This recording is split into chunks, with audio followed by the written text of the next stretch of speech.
નમસ્કાર દર્શક મિત્રો, મિસ્ટર ગુજરાત ન્યૂઝમાં આપનું સ્વાગત છે। ભુજ તાલુકાનું લેર ગામ શ્રી હનુમાનજી મહારાજ મંદિર પાસે આજે નારાયણ નંદી શાળા સેવા સંગમના એક વિશેષ કાર્યક્રમ દરમિયાન અબડાસા તાલુકા પંચાયત કારોબારી ચેરમેન શ્રી જયદેવસિંહ જાડેજા નારાયણપર સાહેબનું ભાવપૂર્વક સન્માન કરવામાં આવ્યું હતું। આ સન્માન તેમના દ્વારા ગામના ગૌચર વિકાસ માટે અને ગૌ સેવા માટે થયેલા કાર્યને ધ્યાને લઈ કરવામાં આવ્યું હતું। તેઓએ જે ભાવિ પેઢી માટે વિકાસનો માર્ગ ખોલ્યો છે તેવા કાર્યને ગ્રામજનો તથા શાળા સંચાલકો દ્વારા અભિનંદન આપવામાં આવ્યું હતું। મળતી વિગતો મુજબ અબડાસા તાલુકામાં આવેલું નારાયણપર ગામ જે એક અદ્વિતીય ઉદાહરણ બની રહ્યું છે, જ્યાં ગૌચર જમીનનો એક પણ ઇંચ કબજા મુક્ત છે।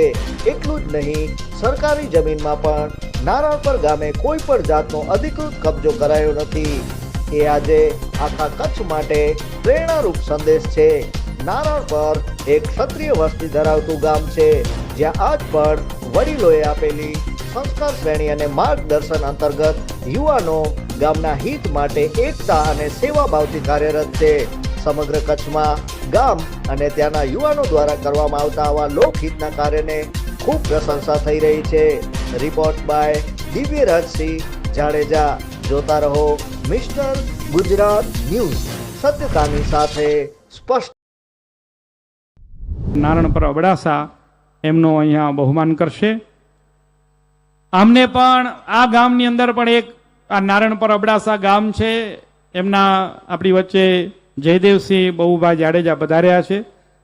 આપણે જેને ગાંડો બાવળ કહીએ, એ ગાંડા બાવળ યુક્ત એમનું ગોચર હતું, એમને આખું ગોચર સફાઈ કરીએ છે।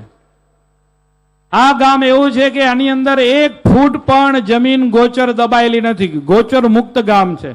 એટલું જ નહીં, શ્રી સરકાર જમીન પણ આ ગામમાં દબાણમાં નથી। એટલે જેટલી ગામમાં ખેતી થઈ રહી છે એ માત્ર ને માત્ર પોતાના 7 બાર હોય ને એવી જ જમીનમાં ખેતી થાય છે। બાકીની ટોટલ જમીન ગાયો માટે હરવા ફરવા માટે મુક્ત છે। આ એક અદ્ભુત કાર્ય, સાહસવાળું કાર્ય આ ગામે કર્યું છે, બદલ ખૂબ ખૂબ ધન્યવાદ। આ ગામની અંદર મીઠી ઝાડ આપણે પીલું કહીએ, એ કાપવી મનાય છે, બેન્ડ છે।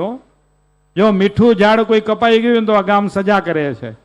એટલું જ નહીં, આ ગામની અંદર બીજી વિશેષતા એવી કે હમણાં કંપનીઓ બહુ વધી ગઈ, તો ગમે ત્યાં ખાણ ખોદાણ થતું હોય તો એ પણ આ ગામ કરવા આપતું નથી। પોતાના ગામની જે કોઈ ભૌતિક સંપદા છે એને સાચવી રાખવા માટે આ ગામ કટિબદ્ધ છે। ત્યારે લાખ લાખ ધન્યવાદ।